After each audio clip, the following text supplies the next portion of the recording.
شخص. اسی طرح بڑی بڑی شخصیت ہے ازواج مطہرات. نعوذ باللہ من ذالک. ان آیات کا یہ مطلب نہیں ہے کہ رسول اللہ علیہ وسلم کی بعض ازواج جو ہیں ان سے بڑی بڑی غلطیاں ہوئیں. نہیں، اگر ایسی بات ہوتی تو اللہ رب العزت اللہ کے رسول کے لیے ان کو چنتے ہی نہ.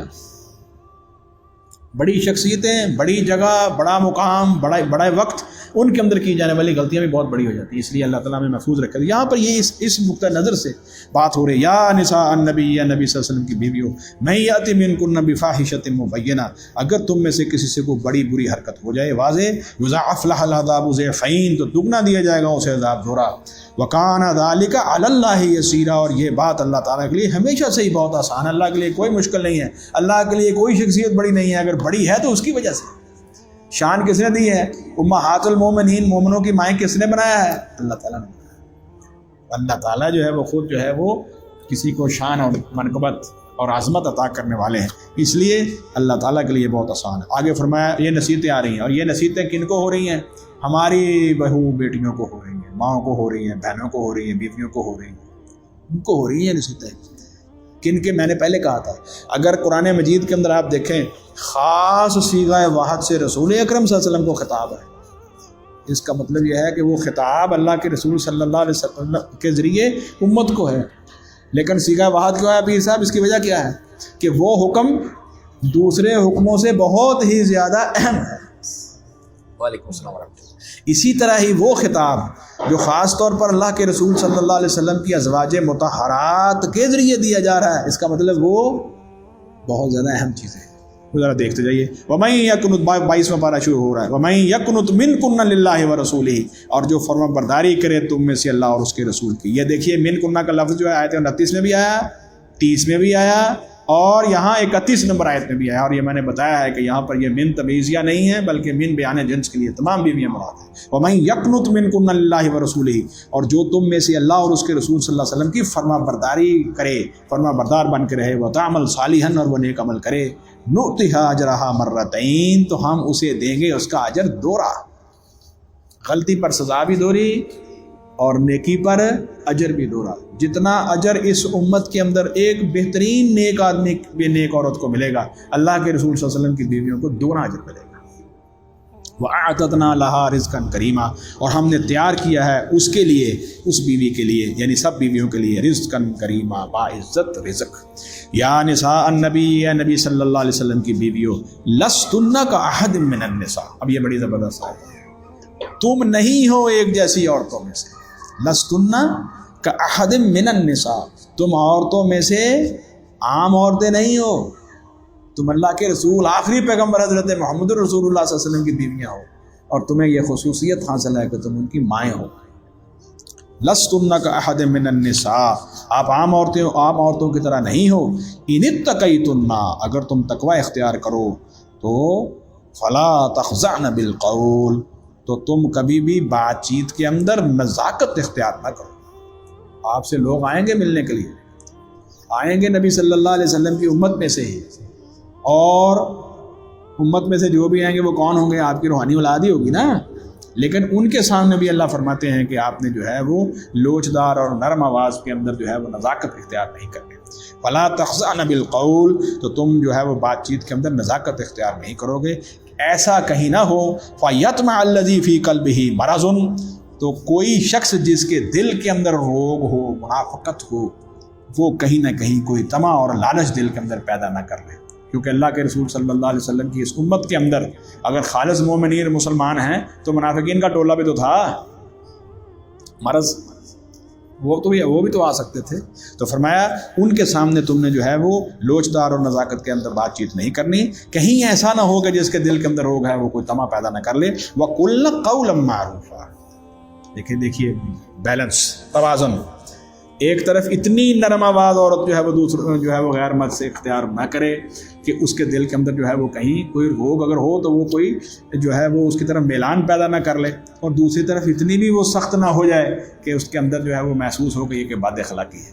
اللہ فرماتے ہیں نہیں، وَقُلْنَ قَوْلًا مَّعْرُوفًا، اور تم ان سے بات کون سی کہو گی؟ معروف بات کہو گی. بات ایسی نرم بھی نہ ہو اور بات اتنی سخت بھی نہ ہو کہ بد اخلاقی میں آ جائے. کون سی بات کرو گے؟ جو معروف بات ہے، بہترین بات ہے. اور پھر اگلا حکم وَقَرْنَ فِي بُيُوتِكُنَّ، حکم کن کو ہو رہا ہے؟ ہماری بیویوں کو، ہماری بیٹیوں کو، ہماری بہنوں کو، ہماری ماؤں کو ہو رہا ہے کہ نہیں؟ اور ہو کس کے ذریعے ہو رہا ہے؟ نبی صلی اللہ علیہ وسلم کی بیویوں کے ذریعے۔ اس کا مطلب حکم بڑے ہی اہم ہے۔ وَقَرْنَ فِي بُيُوتِكُنَّ، اور تم اپنے گھروں کے اندر ٹکی رہو۔ سیدہ عائشہ صدیقہ رضی اللہ عنہ حضرت عثمان غنی رضی اللہ عنہ کی شہادت کے وقت مدینہ میں موجود نہیں تھی، یہ بات سننے والی ہے۔ آپ مکہ گئی ہوئی تھی، حج کا موقع تھا، پیچھے سے حضرت عثمان رضی اللہ عنہ 18 ذی الحج کو شہید کر دیا گیا۔ تو سیدہ عائشہ رضی اللہ عنہ کو جب یہ خبریں پہنچی تو آپ کا دل اتنا زیادہ غمگین اور اتنا آپ کو ملال ہوا کہ آپ نے فرمایا کہ یہ ایک خلیفہ راشد کو مدینہ منورہ کے اندر شہید کر دیا گیا اور امت محمدیہ صلی اللہ علیہ وسلم خاموش بیٹھی رہے۔ تو اس جذبہ خیر کے ساتھ حضرت عائشہ رضی اللہ عنہ جو نکلی اور انہوں نے حضرت علی رضی اللہ عنہ سے یہ مطالبہ کیا کہ آپ ان کے جو ہے وہ قاتلوں سے بدلہ لیں۔ تو بہرحال حضرت علی رضی اللہ تعالیٰ عنہ چونکہ مدینہ سے وہاں عراق کی طرف چلے گئے تھے تو راستے میں ان کی ملاقات ہو گئی۔ جب راستے کے اندر ان کی ملاقات ہو گئی تو حضرت عائشہ رضی اللہ تعالیٰ عنہ جو ہیں ان سے حضرت علی کی جنگ سے پہلے ملاقات ہو گئی تھی، اور انہوں نے کیا کہا کہ اماں جان آپ جو ہیں وہ کس طرح ادھر آئی ہیں، تشریف لائی؟ انہوں نے کہا میرا یہ مطالبہ ہے، میں یہ سمجھتی ہوں کہ حضرت عثمان غنی رضی اللہ عنہ کی شہادت جو ہوئی ہے یہ مظلومانہ شہادت کے اوپر جو لوگ اس کے اندر ملوث ہیں ان سے جو پورے کا پورا حکومت جو ہے وہ ان سے بدلا دے، ان کو جو ہے وہ انصاف کے کٹہرے میں لائے۔ علی رضی اللہ عنہ نے کہا کہ جیسے ہی حالات بہتر ہوتے ہیں میرا پہلی جو ہے وہ ترجیح یہی ہوگی۔ تو یہ فیصلہ ہو گیا اور یہ معاملہ ختم ہو گیا، اور اگلے دن یہ فیصلہ ہوا کہ علی رضی اللہ تعالیٰ عنہ نے باقاعدہ لوگوں کو مقرر کر دیا کہ اماں جان کو آپ بھیجیے وہاں پر مدینہ منورہ میں سیف اینڈ ساؤنڈ کسے کہتے ہیں نا، بہترین احتیاط کے ساتھ جو ہے ان کو وہاں پر پہنچائیے۔ لیکن وہ لوگ جو ملوث تھے انہوں نے سوچا کہ اگر یہ معاملہ اتنی جلدی طے ہو گیا تو پھر تو ہماری بھی کم بختی آ جائے گی۔ تو انہوں نے رات کے اندھیروں کے اندر دونوں طرف سے تیر چلائے، جس کے نتیجے کے اندر غلط فہمی میں جنگ جمل ہوئی ہے، اور لوگوں نے تاریخوں کے اندر وہ جھوٹ گھڑا، اس کو ویسی جنگ بنا دی، 90 ہزار بندہ قتل ہو گیا، 70 ہزار بندہ قتل ہو گیا۔ اور اللہ کے بندو آج کے اس دور میں جب کروڑوں کی آبادی ہے، غزہ کے اوپر ننگی جو ہے وہ آج ہو رہی ہے، وہ کیا کہتے ہیں فائرنگ، اور حملے ہو رہے ہیں جہازوں کے ذریعے۔ اللہ تعالیٰ معاف کرے، اللہ تعالیٰ ہمارے مسلمانوں کی مدد فرمائے۔ تو شہید ہونے والے کل لوگوں کی تعداد جو ہے وہ ابھی بھی جو میڈیا پہ بتائی جا رہی ہے وہ 40 اور 50 ہزار کے درمیان ہے۔ اور اس زمانے کے اندر جب لڑنے والے بھی تھوڑے ہی ہوتے تھے، دونوں طرف فوجوں کی تعداد اتنی نہیں ہے جتنے مار دیے ہیں جنگوں کے اندر، جنگ جمل۔ یہ ایک جھڑپ تھی جس جھڑپ کے اندر چند 100 بندے جو ہیں وہ دونوں طرف سے شہید ہوئے، اور حضرت علی رضی اللہ عنہ کو بڑا ملال ہوا ہے۔ اسی میں حضرت زبیر اور حضرت طلحہ رضی اللہ عنہ کو شہید کر دیا گیا۔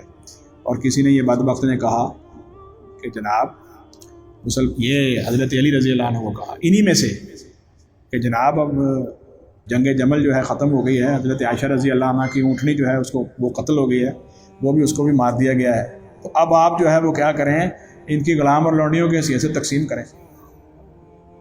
تو حضرت علی رضی اللہ عنہ نے کیا کہا تھا، وہ بدبختو کوئی ہے تم میں سے جو ام المومنین حضرت عائشہ رضی اللہ عنہ کے لیے کہے کہ مجھے اس کی لونڈی بن جائے؟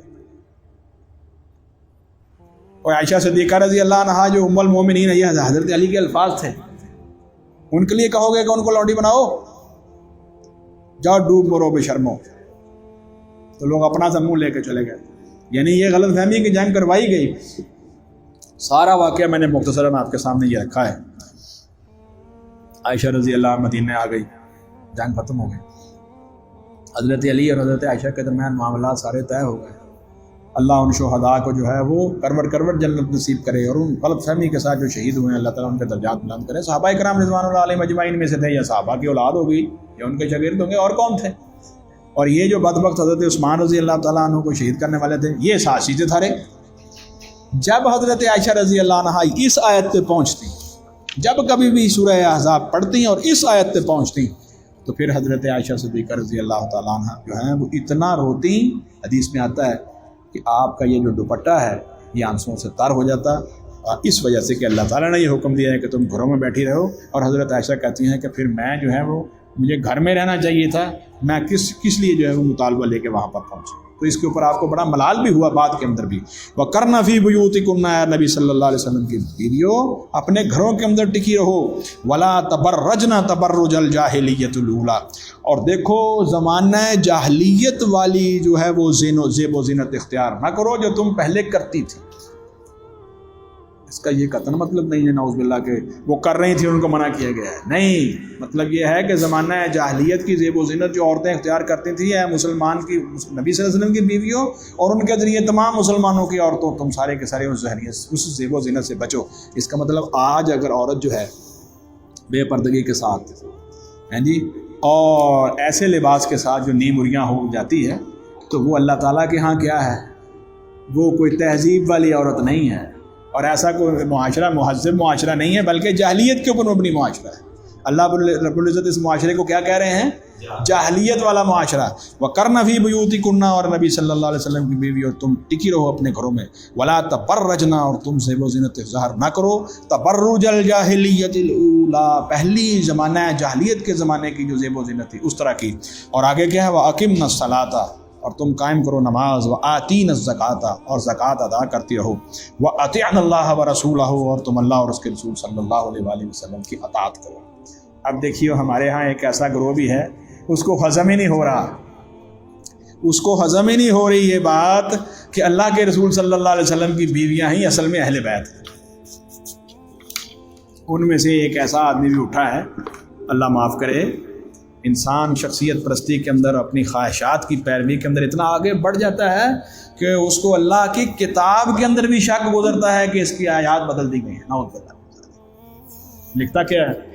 کہتا جی یہ جو اگلی آیت ہے انما یرید اللہ لیذھب عنکم الرجس اہل البیت ویطہرکم تطہیرا، یہ آیت علیحدہ اتری تھی جب نبی صلی اللہ علیہ وسلم کے زمانے کے بعد قرآن اکٹھا کیا گیا تو اس آیت کو یہاں زبردستی گھسیڑ دیا گیا ہے. نعوذ باللہ من ذالک. کہو بھائی یہ اللہ کا کلام نہ ہوا، کھیل تماشا ہی ہو گیا. کیوں باؤ جی؟ یہ اللہ کا کلام نہ ہوا، یہ تو نعوذ باللہ کو کھیل تماشا ہی ہو گیا. اور اللہ کا وہ وعدہ کہ ہم نے ہی اس قرآن کو نازل کیا اور ہم ہی اس کی حفاظت کے ذمہ دار ہیں. اللہ فرماتا انا نحن نزلنا الذکر وانا لہ لحافظون. اس کا مطلب یہ ہے کہ اللہ تعالیٰ کا وہ وعدہ بھی ایسے ہی تھا. نعوذ باللہ. غلط فہمی ان کو کہاں سے ہوئی ہے ذرا سنیے. آگے دیکھیے انما، بس. اب انما جو ہے یہ حصر کے لیے ہوتا ہے، آپ کو پتہ ہی ہے. انما جو ہے یہ حصار پر لگا دیتا ہے، دائرہ لگا دیتا ہے. انما اب ان سے ہضم نہیں ہو رہا کہ اگر حصر. اب دیکھیے انما کے اندر کون ہے؟ نبی کریم صلی اللہ علیہ وسلم کی ازواج مطہرات، اور یہ اللہ کے رسول صلی اللہ علیہ وسلم کے اہل بیت میں آپ کی بیویوں کے شامل ہونے پر یہ آیت مبارکہ نص قطعی ہے. نص قطعی سمجھتے ہو؟ یقینی دلیل. انما یرید اللہ، بے شک اللہ، بے بس اللہ تو چاہتا ہے لیذھب، کہ وہ دور کر دے عنکم، تم میں سے، عنکم الرجس، ہر طرح کی ناپاکی کو، ہر طرح کی ناپاکی کو اللہ تعالیٰ دور کر دے. اہل البیت، اے نبی صلی اللہ علیہ وسلم کے گھر والوں. ویطہرکم، اور وہ تمہیں پاک صاف کر دے. تطہیرا، پوری طرح پاک کر دے. یہ سارے احکامات جو نازل کیے گئے ہیں تم نے اللہ اور اس کے رسول صلی اللہ علیہ وسلم کو پسند کر لیا ہے. دنیا کی زیب و زینت چھوڑ دی ہے، دنیا کے مال چھوڑ دیے. یہی بات ہو نا آیت تفسیر. اللہ کے رسول صلی اللہ علیہ وسلم کی ساری بیویوں نے رسول اللہ علیہ وسلم کو پسند کیا اور یہ کہا کہ ہم اسی حالت میں زندگی بسر کریں گے، کہیں اور نہیں جائیں گے. ایسے ہی ہے اللہ فرماتے ہیں. اور باقی احکامات پر عمل کرنے کے یہ سارے احکامات دینے کا مقصد کیا ہے کہ تم اہل بیت نبوت صلی اللہ علیہ وسلم سے اللہ تعالیٰ ہر طرح کی ناپاکی دور کر دے اور تمہیں صحیح طرح سے پوری طرح پاک صاف کر دے. اور کہا پچھلی جو ہے وہ سارے جو ہے وہ طاہر بھائی آپ عربی کے جانتے ہیں ماشاءاللہ، پیچھے بھی سارے کے سارے سیغے جو ہیں وہ مؤنث کے ہیں، آگے سیغے بھی مؤنث کے ہیں، اور یہ آیت مبارکہ جو ہے اس میں مذکر کے سیغے ہیں. انما یرید اللہ لیذھب عنکم الرجس اہل البیت ویطہرکم تطہیرا. بس چاہتا ہے اللہ کہ وہ دور کر دے تم میں سے ناپاکی کو، اہل بیت نبوت صلی اللہ علیہ وسلم. ویطہرکم، اور وہ تمہیں پاک کر دے. تطہیرا، پوری طرح پاک، پوری طرح پاک کر دینا. اب اس کا جواب کیا ہے جناب؟ جواب اس کا یہ ہے بھائی کہ جہاں صرف مرد بیٹھے ہوں وہاں مذکر کے سیغے ہوں گے، جہاں صرف عورتیں ہوں وہاں مؤنث کے سیغے ہوں گے، اور جہاں پہ گھر والے بھی ہوں، گھر والیاں بھی ہوں، اور ان کی اولادیں بھی ہوں وہاں پھر عربی میں قاعدہ ہے کہ مذکر کا صیغہ استعمال ہے۔ آپ بھی ہوں، آپ کی بیوی بھی ہو، آپ کے بچے بھی ہوں، رسول اللہ صلی اللہ علیہ وسلم بھی ہوں، رسول اللہ صلی اللہ علیہ وسلم کی بیویاں بھی ہوں، آپ کی بیٹیاں بھی ہوں، ان کی اولادیں بھی ہوں۔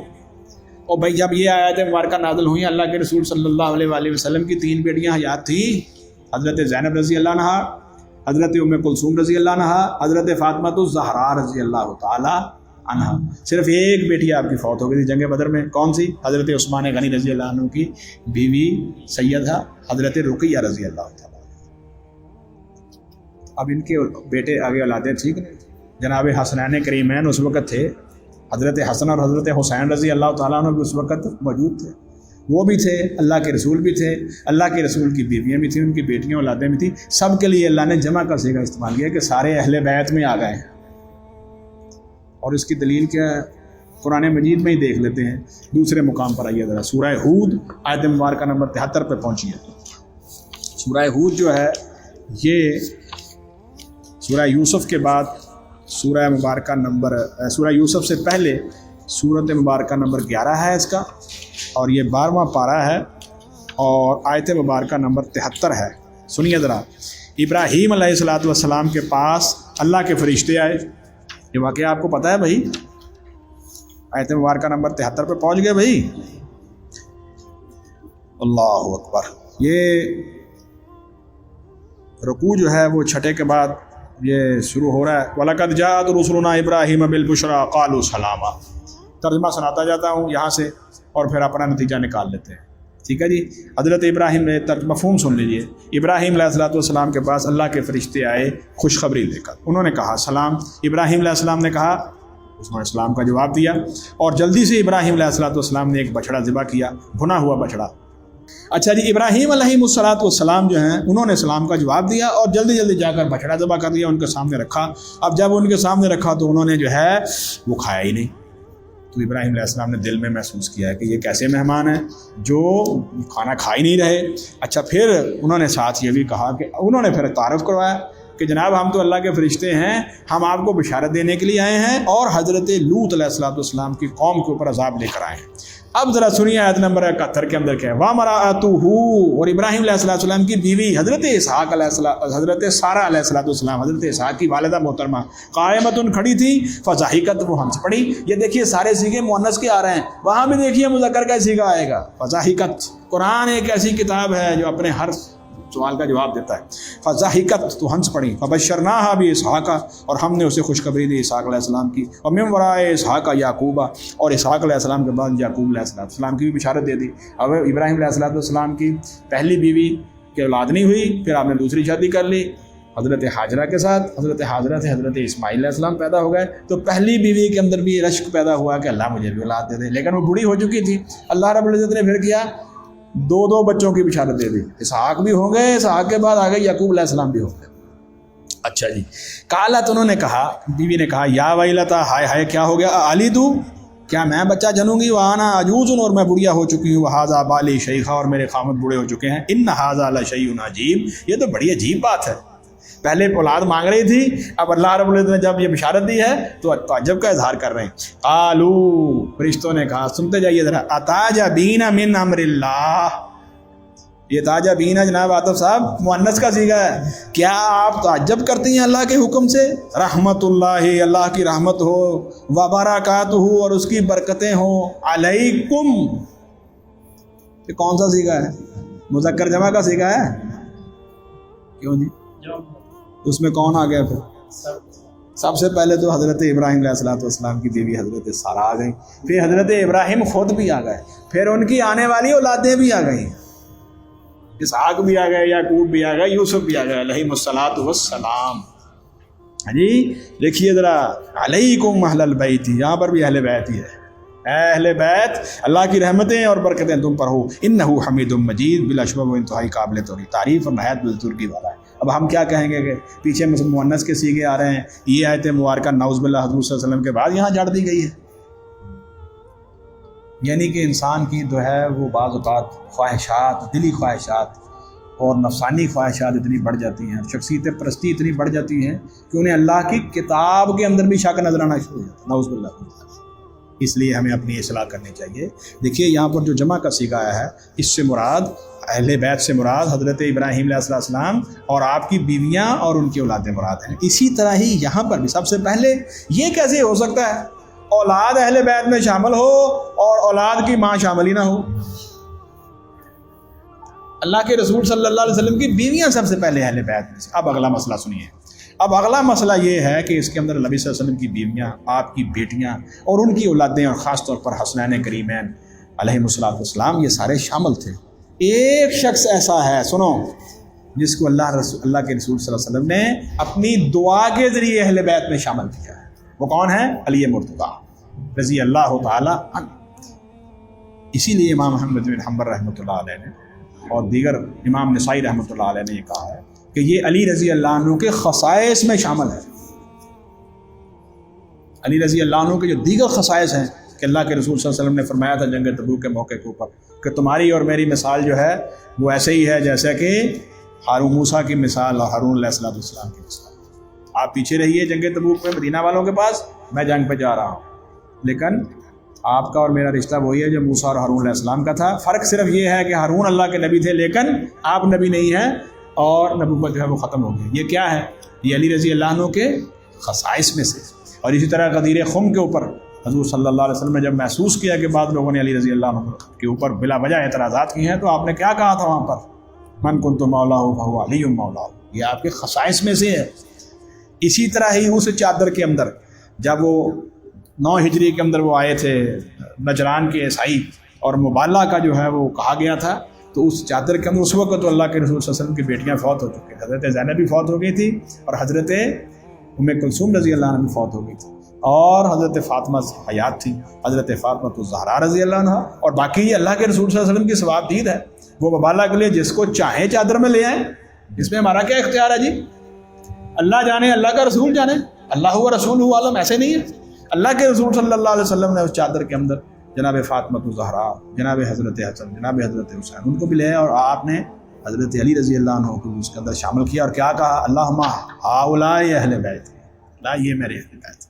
تو حضرت علی رضی اللہ تعالیٰ عنہ جو ہیں یہ ان کے خصوصیات میں سے ہیں کہ اللہ کے رسول نے ان کو دعا کے ذریعے جو ہے وہ اہل بیت میں شامل کروایا۔ اللہ تعالیٰ نے آپ کی دعا کو قبول فرمایا۔